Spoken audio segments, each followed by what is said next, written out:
Baik, bismillahirrahmanirrahim. Assalamualaikum warahmatullahi wabarakatuh. Salam sejahtera untuk kita semua. Syukur kita ucapkan atas hikmah, kesehatan, dan kesempatan yang Tuhan berikan kepada kita, sehingga kita bisa mengikuti pematerian pada hari ini. Nah, pada kesempatan kali ini, kami kelompok 14 akan menyampaikan materi presentasi yang berjudul Filantropi Islam. Nah, sebelumnya saya juga ingin mengucapkan terima kasih kepada Bapak dan teman-teman semua. Terima kasih sudah memberikan kesempatan kepada kami untuk tampil menjabarkan materi presentasi pada hari ini. Baiklah, presentasi hari ini kita mulai dengan penayangan video yang sudah kami buat. Selamat menyaksikan.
Filantropi bisa dimaknai sebagai wujud cinta kasih sesama manusia melalui kegiatan. Dharma adalah pemberian kepada orang lain atas dasar kemurahan hati atau niat untuk berbuat baik. Adapun kegiatan dharma adalah zakat, infak, dan sedekah. Zakat berarti pembersihan kekayaan dan jiwa seseorang. Bentuknya ada dua, yaitu zakat fitrah dan zakat mal. Zakat fitrah biasanya diberikan saat akhir bulan Ramadan dalam bentuk bahan pangan pokok. Sedangkan zakat mal ialah zakat kekayaan berupa hasil pertanian atau emas. Infak adalah mengeluarkan sebagian harta benda yang dimiliki untuk kepentingan yang mengandung kemaslahatan.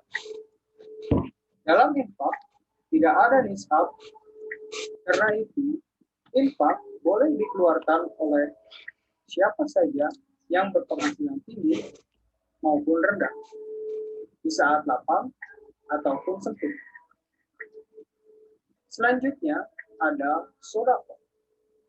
Sedekah adalah pemberian sesuatu yang bersifat kebaikan, baik yang berupa barang maupun jasa dari seseorang kepada orang lain tanpa mengharapkan suatu imbalan apapun selain ridho Allah. Mungkin hanya itu yang bisa saya sampaikan. Kurang lebihnya mohon maaf. Wabillahi taufiq wal hidayah. Wassalamualaikum warahmatullahi wabarakatuh.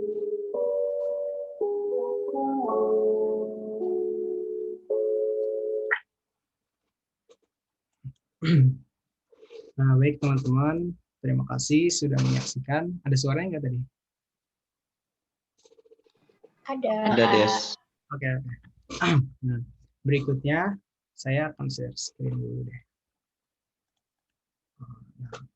Nah, materi kelompok ini yaitu Filantropi Islam yang beranggotakan Aisyita Fitria, Andita Delia Kusuma, dan saya Destra Arifandi. Nah, ini adalah topik-topik utama yang akan kami bahas. Nah, pembahasan materi pertama akan dijelaskan oleh rekan saya, Aisyita Fitria. Kepada Aisyita Fitria, dipersilakan.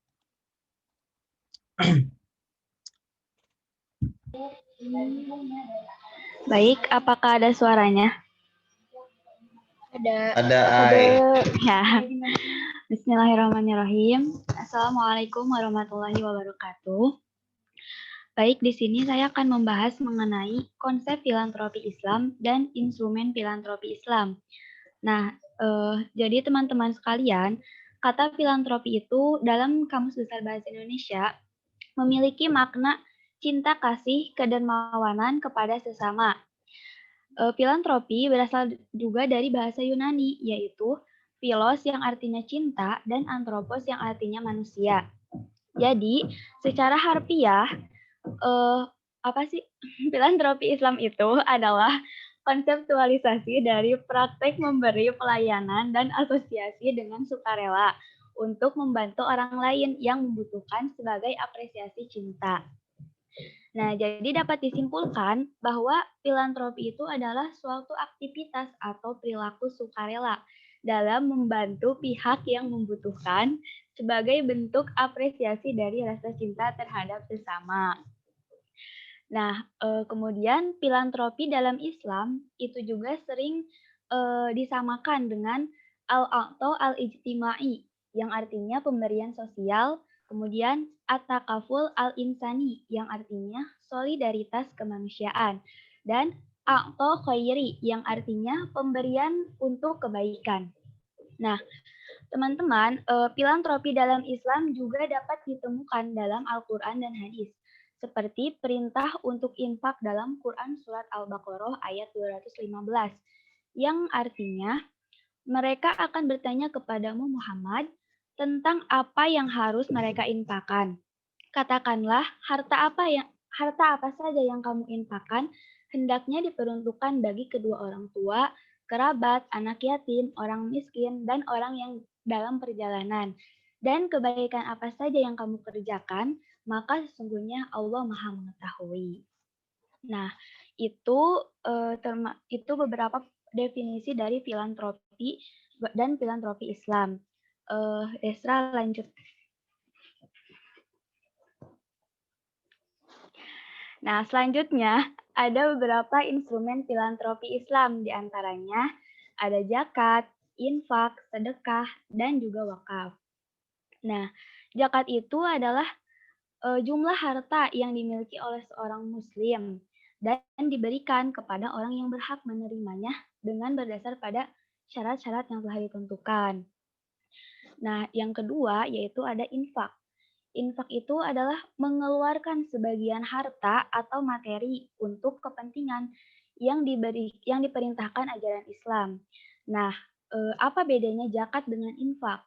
Jadi, jika zakat itu ada nisabnya. Nah, sedangkan infak itu tidak mengenal nisab.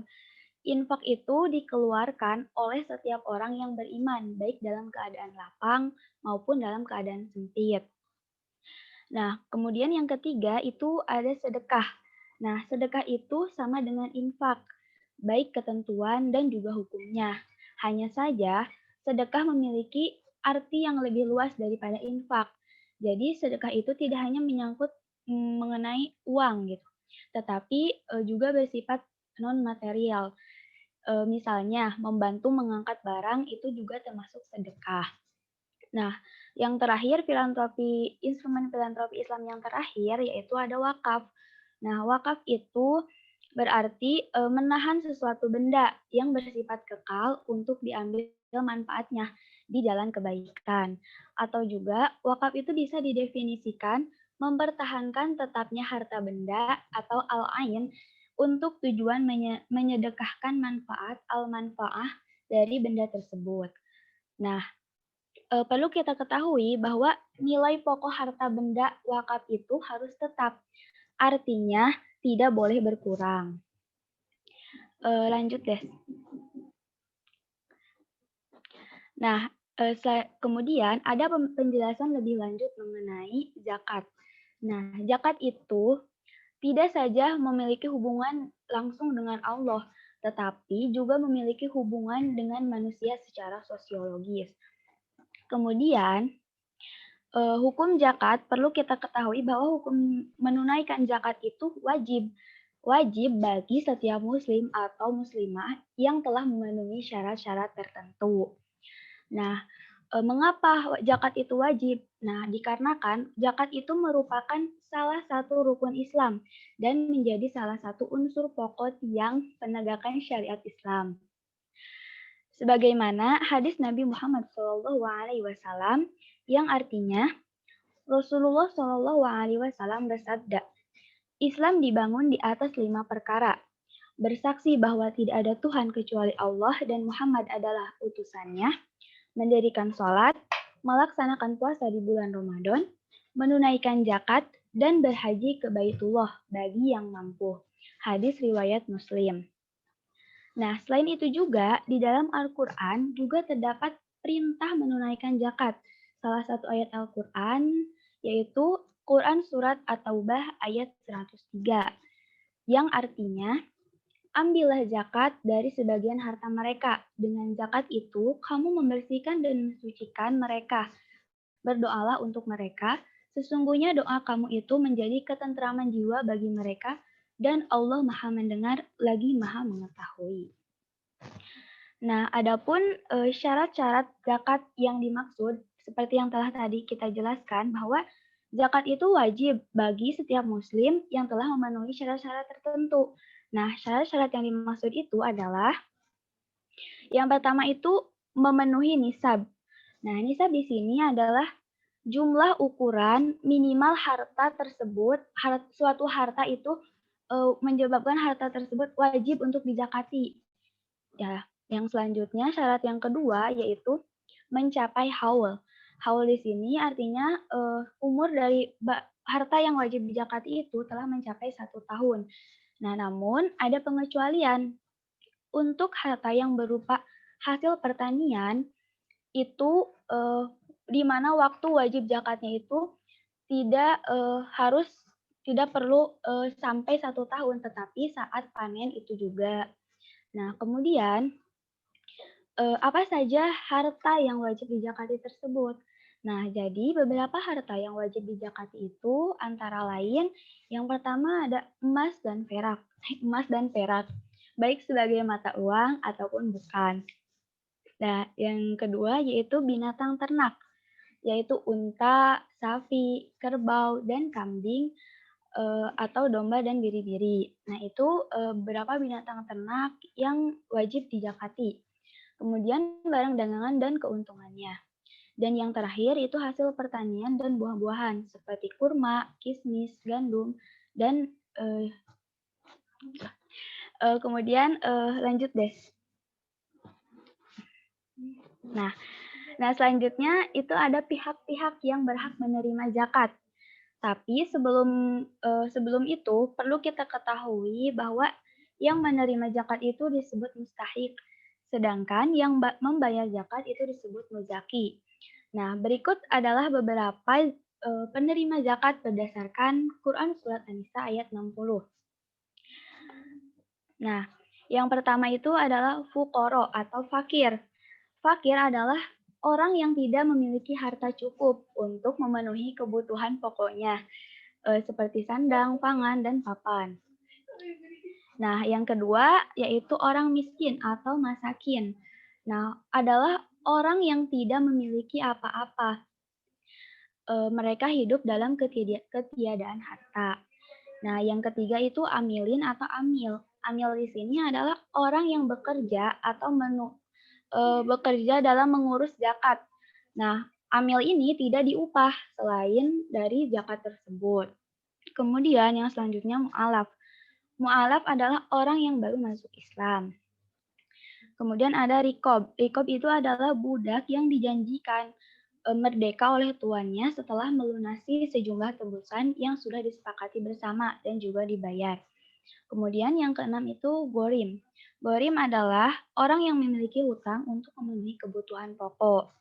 Dan yang ketujuh yaitu sabilillah, orang yang berperang di jalan Allah dan tidak mendapatkan upah.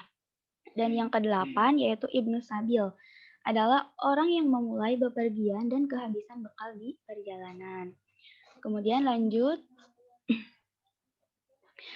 Nah, selanjutnya ada filantropi Islam yang kedua yaitu infak, kemudian yang ketiga ada sedekah. Nah, sebelum kita membahas tentang manfaat dan hikmah dari infak dan sedekah, kita perlu mengetahui bahwa infak itu secara etimologis berasal dari kata anfaqo yang artinya mengeluarkan harta untuk sesuatu kepentingan. Sedangkan secara syariat Islam, infak adalah mengeluarkan harta yang diperintahkan dalam Islam. Nah, selanjutnya kita membahas kepada manfaat infak dan hikmah infak dan sedekah. Nah, manfaat infak dan sedekah itu ada 5. Yang pertama, Allah mengganti harta yang disedekahkan. Nah, ketika kita bersedekah, jangan takut harta kita itu habis gitu ya. Nah, dikarenakan ketika kita bersedekah, kemudian kita ikhlas, nah Allah akan mengganti harta yang kita sedekahkan. Kemudian membuka pintu rezeki. Dan ketiga, itu tidak mengurangi harta. Nah, yang keempat itu dilipat gandakan rezekinya. Dan yang kelima itu mendapat naungan di hari akhir. Nah, kemudian ada hikmah, infak, dan sedekah. Nah, jadi infak dan sedekah itu memiliki 2 hikmah. Nah, hikmah yang akan kita dapatkan ketika kita berinfak dan sedekah, dan infak dan sedekahnya itu ikhlas tanpa ria dan pamer gitu ya, tanpa ingin diketahui oleh orang lain. Nah, yang pertama itu menolong, membantu, dan membina kaum duafa maupun mustahik ke arah kehidupan yang lebih sejahtera. Kemudian yang kedua itu perwujudan keimanan kepada Allah Subhanahu wa taala, mensyukuri nikmat, menumbuhkan akhlak mulia, ketenangan hidup sekaligus mengembangkan harta yang kita miliki.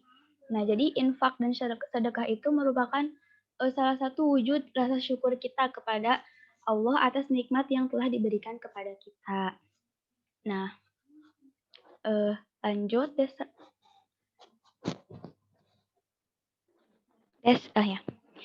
Nah, kemudian yang terakhir, filantropi Islam yang terakhir yaitu wakaf. Tadi udah dijelaskan ya sekilas tentang wakaf.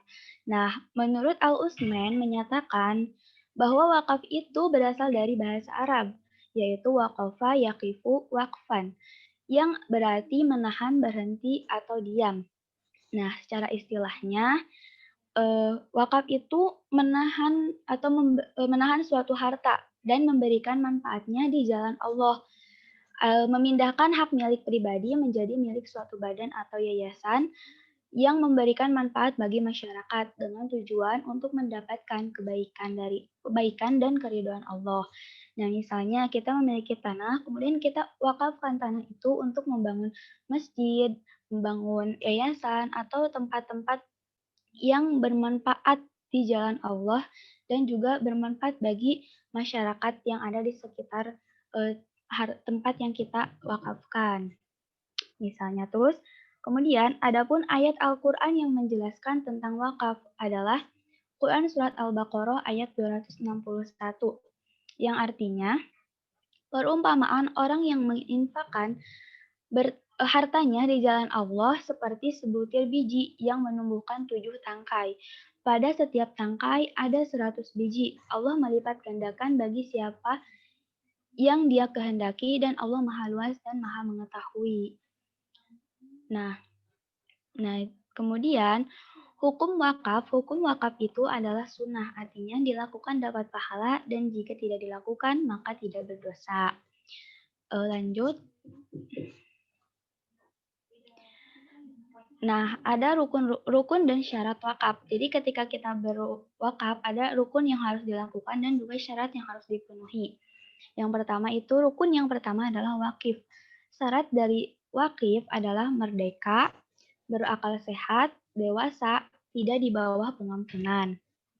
Kemudian yang kedua yaitu mauquf.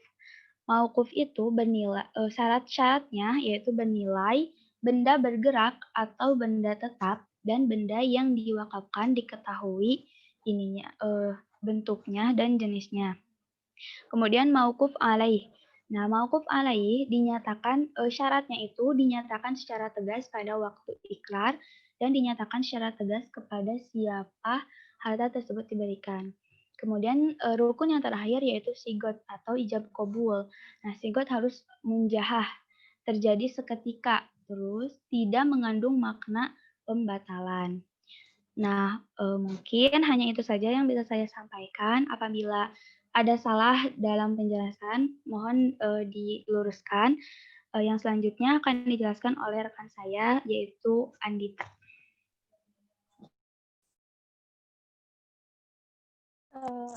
Baik, nama saya Andita Delia. Di sini saya akan menjelaskan mengenai potensi dan realisasi filantropi di Indonesia. Dan sebagian besar yang akan saya bahas adalah mengenai zakat. Menurut Undang-Undang Nomor 23 Tahun 2011 tentang pengelolaan zakat, mengatur bahwa pengelolaan zakat dilakukan oleh Badan Amil Zakat Nasional atau Baznas dan Lembaga Amil Zakat atau LAZ. Pengaturan pendirian lembaga pengelolaan zakat memang sangat penting, mengingat bahwa potensi terlaksananya zakat di Indonesia yang mayoritas penduduknya adalah umat Muslim atau Baznas merupakan organisasi yang mengelola zakat yang dibentuk oleh pemerintah, di mana lembaga ini telah berada di dalam payung hukum dan dijamin perlindungannya oleh pemerintah.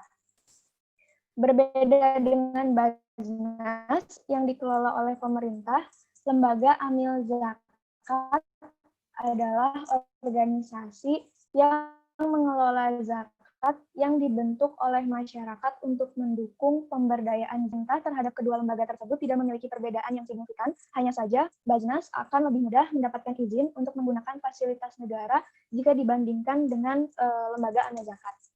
Lalu selanjutnya di sini saya akan menjelaskan mengenai potensi zakat dan realisasi zakat di Indonesia pada tahun 2017, 2018, dan 2019.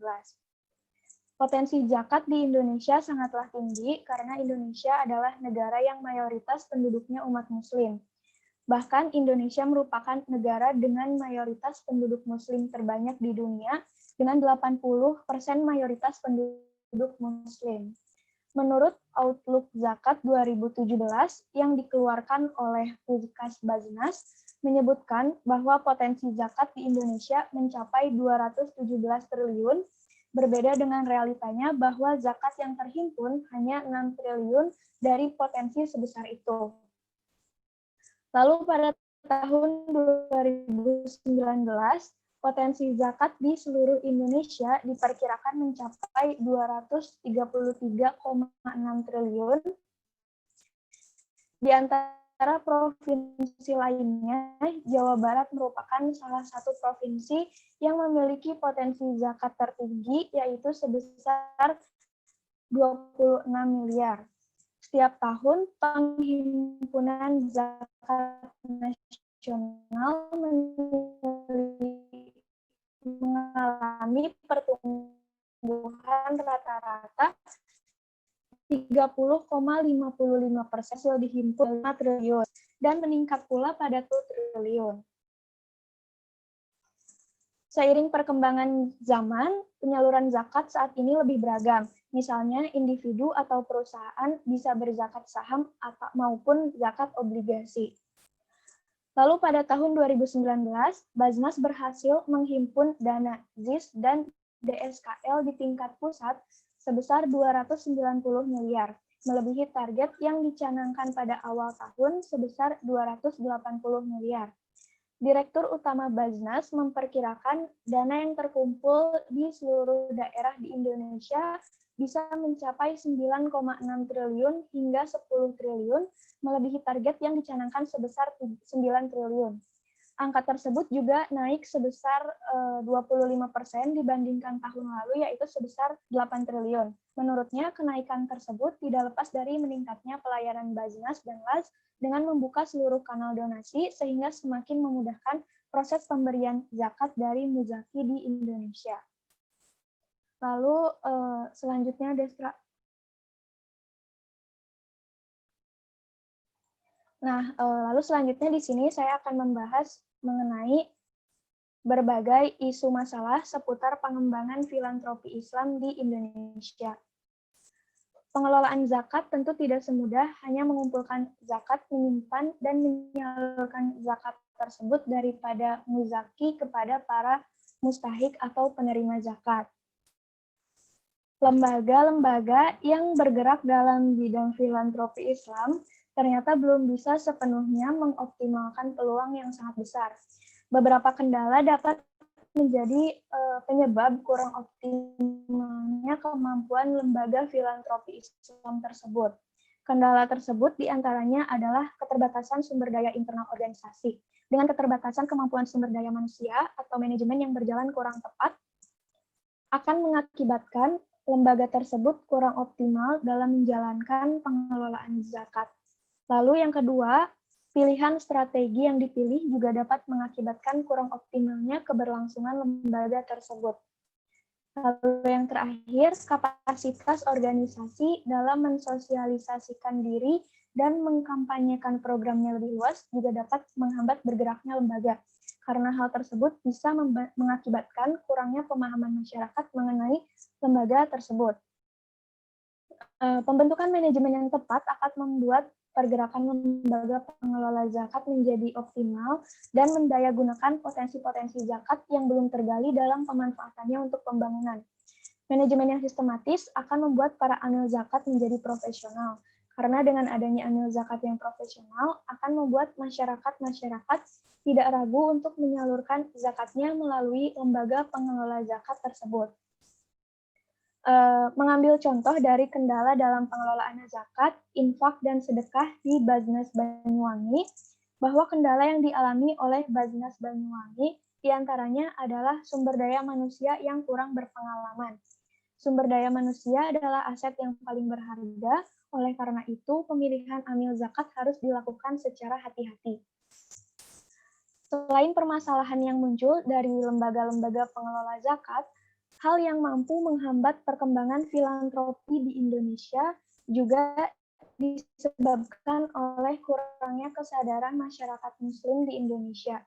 Dengan potensi yang sangat besar, namun Indonesia tidak dapat mencapai potensi tersebut karena kurangnya kesadaran masyarakat dalam membayar zakat. Sebagian masyarakat Muslim Indonesia lebih memilih untuk menyimpan uangnya atau memakainya untuk keperluan pribadi saja. Mungkin cukup sekian yang dapat saya sampaikan. Selanjutnya akan disampaikan oleh rekan saya, Destra.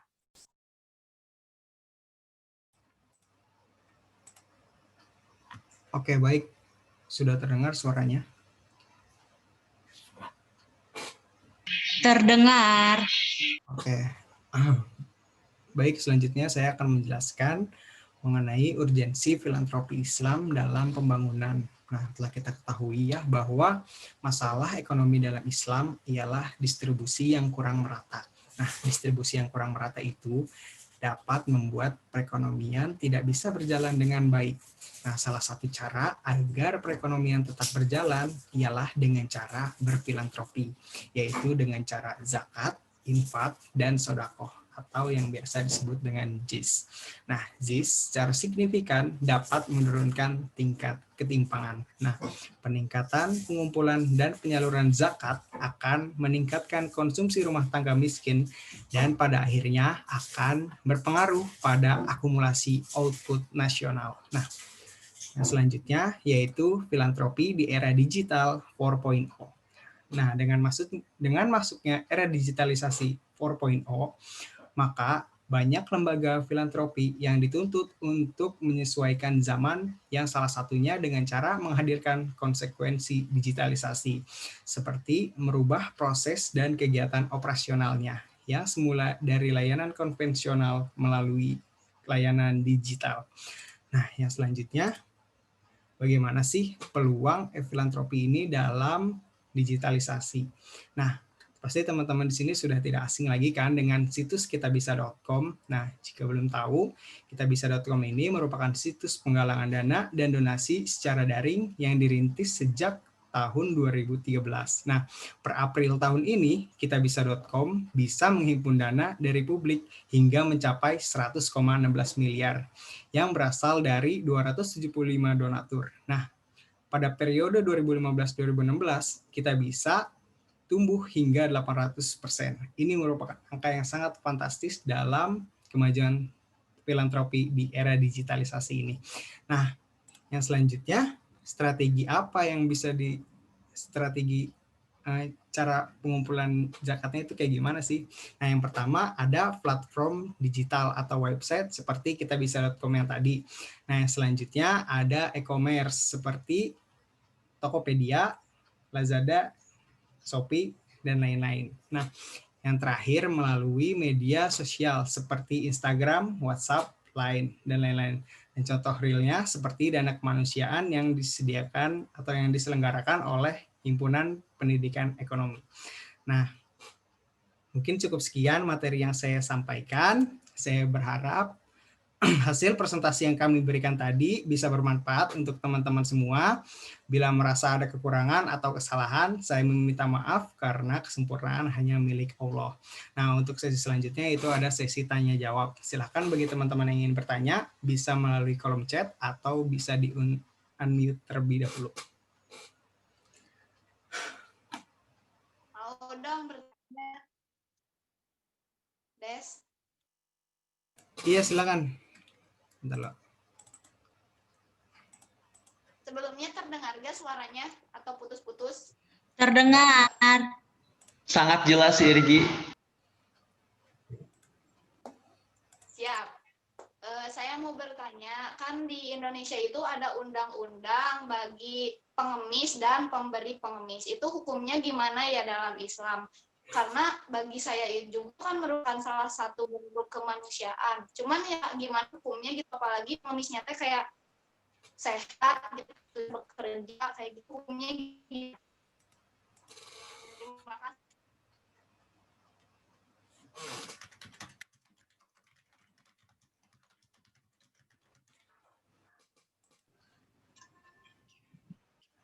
Oke, baik Irgi, terima kasih.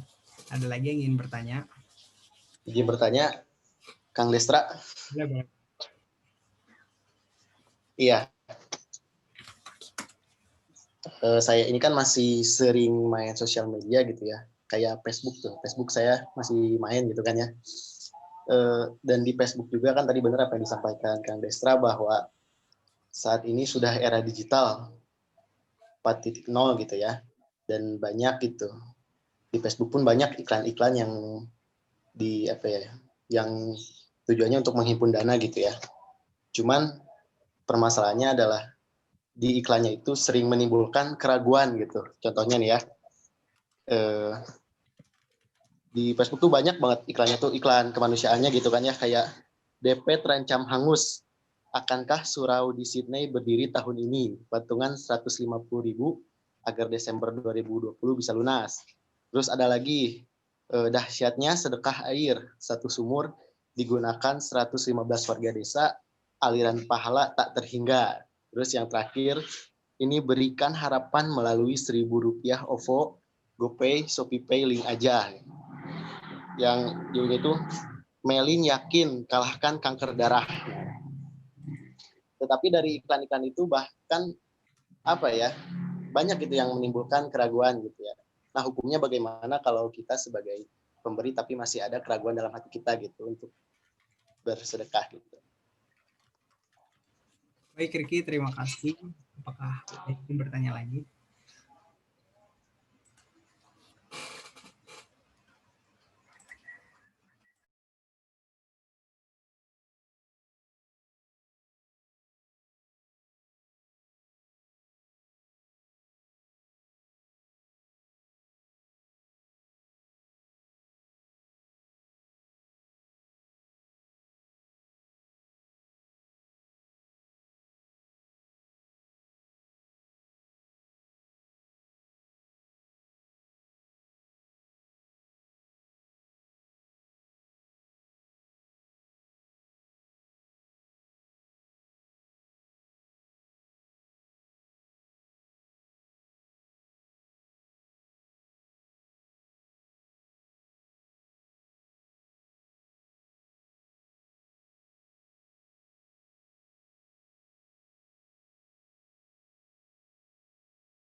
Assalamualaikum warahmatullahi wabarakatuh. Di sini saya akan menjelaskan mengenai dari pertanyaan yang Riki tentang keraguan dalam bersedekah. Betul, Ki?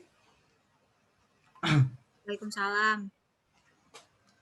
Nah, sesungguhnya tidak boleh ada keraguan dalam niat bersedekah. Sedekah sejatinya tak akan mengurangi harta dan tidak akan rugi gitu kalau misalnya kita ragu gitu. Sedekah ke siapa aja kan, intinya kan kita niatnya ke Allah. Mau dipakai apapun sama orang itu, ya yang penting kita udah niatnya udah buat Allah gitu, bukan buat orang itu. Nah, ada pula janji Allah untuk umatnya yang ikhlas dalam bersedekah, yaitu dalam surat As-Saubah ayat 39, yang artinya, katakanlah sesungguhnya Tuhanku melapangkan rezeki bagi siapa yang dikehendaki di antara hamba-hambanya dan menyempitkan bagi siapa yang dikehendakinya, dan barang siapa yang kamu nafkahi, maka Allah akan menggantinya dan dia pemberi rezeki yang sebaik-baiknya. Nah, begitu Riki. Jadi jangan ragulah kalau bersedekah.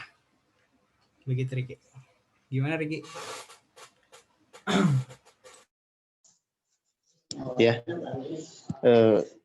ya terima kasih Destra jawabannya gitu ya. Memang harus sebelum bersedekah hatinya dibersihkan dulu gitu ya. Meskipun kalau dilihat secara nalar gitu ya, memang banyak sekali keraguan karena iklan di Facebook itu yang kayak gitu banyak banget gitu ya.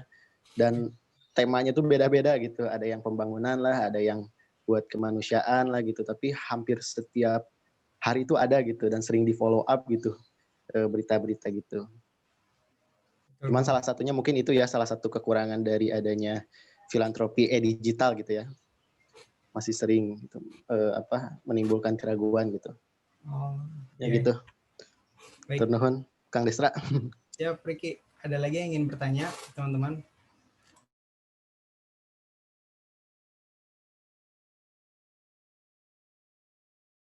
Untuk pertanyaannya Irgi lagi didiskusikan ya.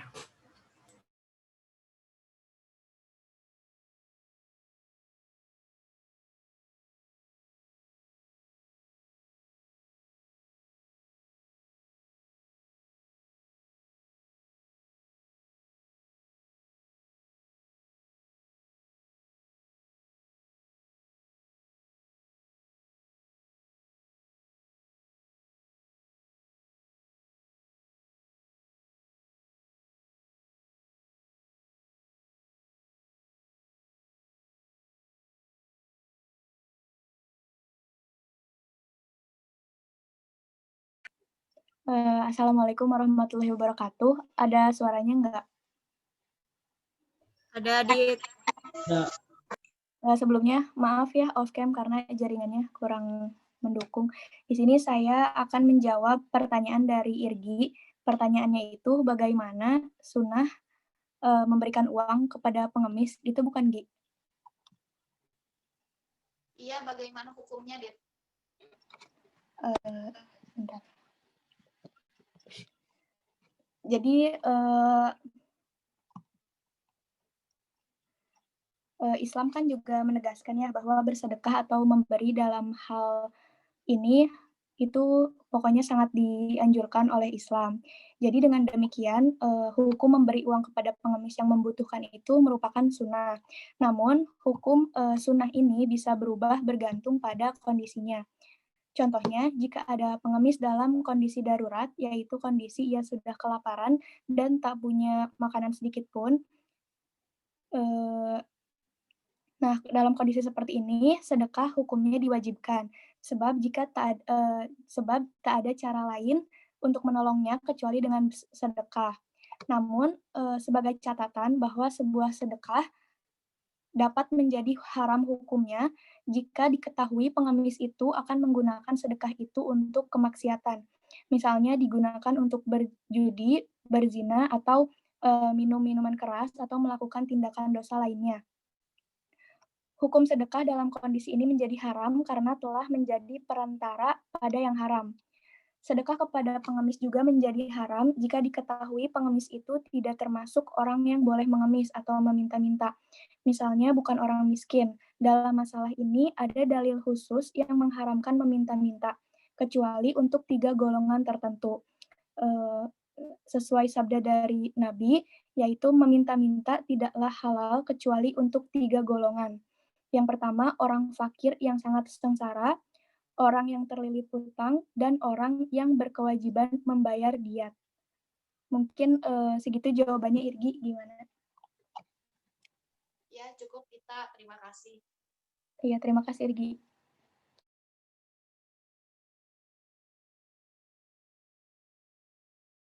Oke teman-teman, sudah terjawab ya. Apakah ada yang ingin bertanya lagi?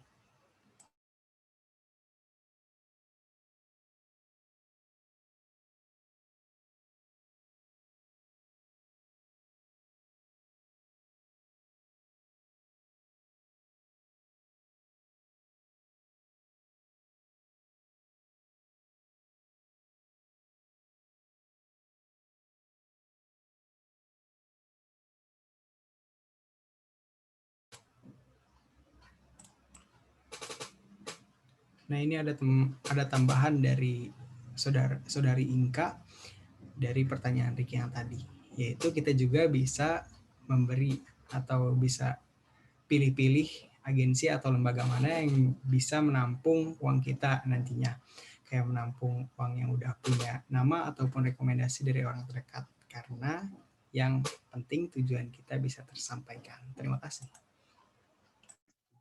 Itu nuhun Kak.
Apakah teman-teman di sini ada yang ingin bertanya lagi?